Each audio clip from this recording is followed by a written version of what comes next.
Kalau saya sih nggak percaya, saya mah tetap mendukung Saifuddin dan Joshua Tewu ya. Seandainya Pak Jokowi ngomong dalam waktu 2 minggu ini, Pak Pol ya, Hmm. gimana? Itulah makanya saya memperkirakan ya, itu MKC bebas sebelum masuk pengadilan ya, karena sulit dibela, sulit apa? Mau ngomong apa citra Indonesia di luar negeri ya. Ketika Muhammad KC dicekokin tinja oleh Irjen polisi ya. Jadi yang paling aman buat Kapolri maupun Bapak Presiden ya membebaskannya sebelum pengadilan. Nah, gitu. Karena kasusnya kecil sebenarnya. Jokowi sendiri orang strong leader Ya, menurut tapi saya. kalau mau dibebaskan harus pergi dari Indonesia. Kalau nggak bisa gejolak di Indonesia. Karena kita sudah jajakin kemarin. Kalau kaca tetap di dalam, dilepas, ya itu bisa geger, Pak. Kalau Tapi ya satu hal yang menggembirakan bagi saya, ya, mereka semua setuju Ustadz Abdul Samad diproses seperti Muhammad KC. Kita harus lihat dulu ini, nyadar dulu. Ini kan politik semua, Pak. Sementara idealisme kita dari awal kan bicara dari sisi hukum, tindakan hukum. Tapi nggak bisa, Pak. Jadi memang kalau dibebaskan juga dia harus dikirim ke luar negeri. Kalau andaikan MKC meninggal di tahanan, apa yang kita harus lakukan? Sebaiknya Anda simak isi video ini sampai selesai supaya tidak gagal paham sebelum Anda komentar. Dan jangan lupa subscribe bagi Anda yang belum subscribe. Karena subscribe di sini gratis guys. Dan bagikan link reaksi Nusantara ke media sosial lainnya supaya teman Anda bisa berbagi pengalaman bersama kita di reaksi Nusantara. Terima kasih dan selamat menyimak. Halo, ya, halo. saya lupa ganti nama rupanya. Pantesan Android. Ya, Ya, ini cuma satu pertanyaan ya. Karena banyak wacana-wacana yang beredar nih ya. Pertanyaannya gini. Goalnya dari MKC ini apa sih? Itu ya. Apakah sampai persidangan? Apakah seperti kata Pak Gajah Mada? Ini saya yang pengen dengar nih. Karena perpecahan-perpecahan yang saya dengar ini lebih udah jauh dari goalnya nih. Goalnya apa nih? Itu aja Om Paul. kalau saya sih nggak percaya, saya mah tetap mendukung Saifuddin dan Joshua Tewu ya. Saya Enggak, support. maksudnya gini. Kalau dari MKC, maaf, dari Om Paul mau terus ke persidangan. Nah, kemarin kan ada wacana-wacana apa? Uh, uh, MKC bebas. Ya kalau dari keluarganya sih pengennya bebas ya. Itu. MKC bebas itu tidak mungkin. Kalau mereka yang pegang. Kalau saya yang pegang bisa. Itu aja sih yang jadi pertanyaan saya ya. Kalau MKC bebas, yang ngurus Pak Saifuddin dan tim itu tidak mungkin. Yang mungkin adalah memperingan hukuman. Tetapi kalau yang pegang Kamarudin ya tambah berat hukumannya, repot itu, bisa dijual. Tapi kalau saya yang pegang, ya bisa lepas. MKC itu bisa lepas. Cuman itu tadi, MKC-nya mau nggak? Karena kita sudah pernah tawarin, MKC nggak mau. 2 kali lagi, malah 3 kali. Saya sekali nawarin tahun lalu, terus seorang teman ya di Belgia sudah nawarin juga. Lalu Pak Junior Stopping 3 bulan yang lalu sudah nawarin juga. MKC-nya nggak mau. Jadi yang paling mungkin bagi MKC sekarang adalah sidang. Karena kalau lepas, hil yang mustahil. Ya, malah bisa tambah berat, iya. Tapi kalau Saifuddin peka, bisa lolos. Bisa ringan hukumannya. Kalau Saifuddin cepat ganti lawyer ya, bisa lolos. Bisa ringan hukumannya. Seandainya Pak Jokowi ngomong dalam waktu 2 minggu ini, Pak Pol ya, gimana? Apakah meringankan? Ya pokoknya sebelum sidang tadi pertanyaan tadi siapa tadi ya yang bilang pokoknya sebelum sidang itu Pak Gajah Mada ya, pokoknya sebelum sidang. Kalau sudah sidang, saya mau tambahkan Pak Paul, boleh? Ya. Boleh tambahkan Pak Paul? Jadi saya ini punya sebutlah diplomat di kawasan mungkin kayak Fiji atau di Papua sono lah, Fiji, Vanuatu, itu itu teman baik saya itu, ada di kedutaan besar, salah satu kedutaan besar Indonesia lah ya, dan dekat juga dengan kepala negaranya. Vanuatu itu negara kecil ya, jadi sampai kurang ajar kayak begitu aja, negara kecil yang mau kelelep sama naiknya permukaan air laut saja bisa bicara di PBB dan menyulitkan Indonesia. Nah, jadi memang misi diplomatik kita di sana sejak zaman SBY itu yang penting. Itu kira-kira pesan yang saya tangkap ya. Tetap ya, artinya Indonesia itu penting sekali mengenai diplomasi di luar negeri. Itulah makanya saya memperkirakan ya, itu MKC bebas sebelum masuk pengadilan. Ya, karena sulit dibela, sulit apa? Mau ngomong apa citra Indonesia di luar negeri ya. Ketika Muhammad KC dicekokin tinja oleh Irjen Polisi, ya itu nggak bisa sama, termasuk dengan Karutan Bareskrim sama kepala jaga Bareskrim, kepala jaga rutan plus 2 shift, gitu. Jadi banyak itu. Jadi memang harus bebas supaya jangan panjang-panjang. Kalau saya melihatnya seperti itu. Kalau sampai diadili dan kita melihat namanya Ustadz Abdul Somad, ya, saya jangan fokus yang lain dulu. Ustadz Abdul Somad tidak ditangkap dan tidak diadili, disitulah citra Indonesia jelek dan membuat Jokowi malu sekali. Ya. Dan bisa-bisa nanti keputusan Kapolri juga bisa nggak tahu tuh apakah kepolisian diturunkan di bawah Panglima TNI atau Kapolrinya diganti, gitu. Jadi banyak lah, bukan hanya itu, jadi banyak banget skenario buruk kalau sampai Muhammad KC masuk pengadilan, karena tidak fair, sudah banyak banget kejanggalan. Jadi yang paling aman buat Kapolri maupun Bapak Presiden ya membebaskannya sebelum pengadilan. Tapi kan ini tinggal tunggu beberapa hari nih. Jangan sampai cacat ya. Iya, gitu. Karena kasusnya kecil sebenarnya. Jokowi sendiri orang strong leader ya, menurut tapi saya. Kalau mau dibebaskan harus pergi dari Indonesia. Kalau nggak bisa gejolak di Indonesia, Pak.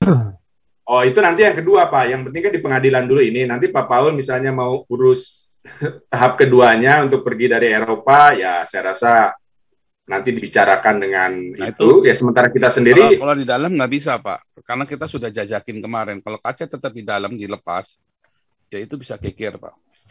Kalau di luar, mereka ya udah ada di luar mau gimana? Di situ ada rekaman bagaimana saya masuk ke channel Kadrun. Ketika debat panjang keras dan saya dikeroyok, ya orang juga banyak yang lihat di komentarnya Pak Susu Kuda ya, kok sampai berani-beraninya ke situ kan. Nah, tapi ya satu hal yang menggembirakan bagi saya, ya, mereka semua setuju Ustadz Abdul Somad diproses seperti Muhammad KC. Asal jelas, buat saya jelas. Bagaimana mungkin menista agama disalib, mengatakan disalib ada jin kafir, bukan menista agama. Semua orang luar negeri juga yakin UAS atau Ustadz Abdul Somad telah menista agama. Ya. Nah, jadi tinggal polisinya aja nggak berani. Jadi ada polisi kadrun yang nggak mau proses gitu. Nah, jadi kalau mereka sudah tulis, mereka sudah bersedia menerima Ustadz Abdul Somad diproses secara hukum sama seperti Muhammad KC. Nah, sehingga supaya tidak berlarut-larut, ya akhirnya saya bilang, maksudnya ini terawangan saya daripada nanti UAS ditangkap, Muhammad KC ditangkap malah tambah rumit, mendingan dua-duanya dibebaskan, tapi disitulah cut-off-nya.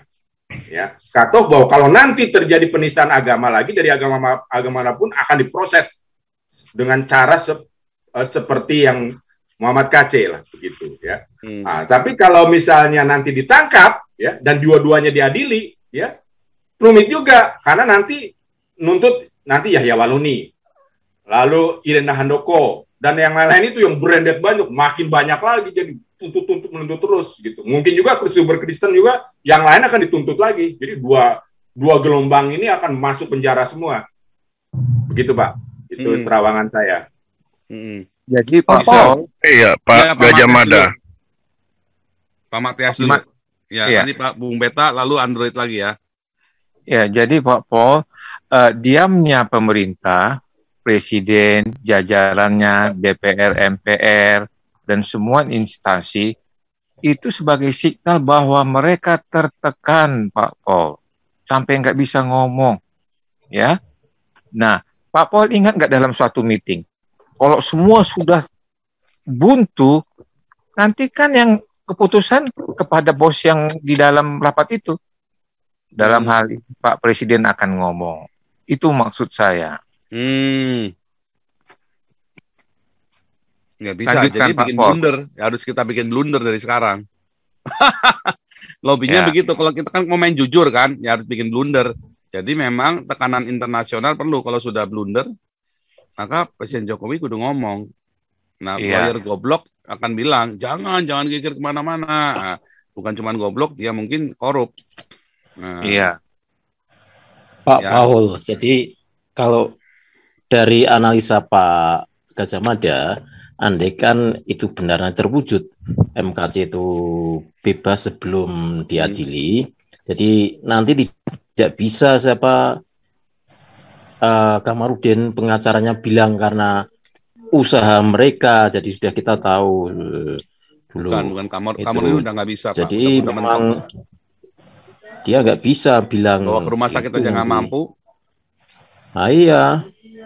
Bolanya dari tangan dia, ya kan? Wewenangnya dari tangan dia, bawa ke rumah sakit aja nggak mampu. Uang juga jadi ada sia-sia kan? Dia jadi kan? Pengacara. Uangnya kan sudah ada, bukannya nggak ada. Oke, ini lanjut dulu nih. Apa tadi Bung Beta dulu? Bung Beta, silakan. Ya, menanggapi Pak Gajah Mada tadi, kita harus lihat dulu ini, nyadar dulu. Ini kan politik semua, Pak. Sementara idealisme kita dari awal kan bicara dari sisi hukum, tindakan hukum. Tapi nggak bisa, Pak. Jadi memang kalau dibebaskan juga, dia harus dikirim ke luar negeri segera. Melihat atau seperti kasusnya Dr. Manuk Putih, ketua FKM itu. Untuk biar negara aman, kepalanya bagaimana caranya BIN atau siapa yang terlibat intelijen untuk membawa sosok ini ke luar negeri. Jadi dalam negerinya gampang, dengan media nasionalnya gampang meredam. Masalah pergerakan di luarnya itu urusan MKC lagi nanti kalau dia bisa. Tapi realitanya ya nanti akhirnya kecewa semua kalau kita melihat dari sisi hukum. Iya. Karena semuanya politik kok ini. Ya, politik. Karena kalau sudah begini kan udah terlalu terlalu bias. Udah bukan masalah hukum murni, tapi udah macam-macam. Udah duit hukum politik Inilah sistem korup, Pak. Karena sistem korup itu tadi harusnya memang dari awal dipisah.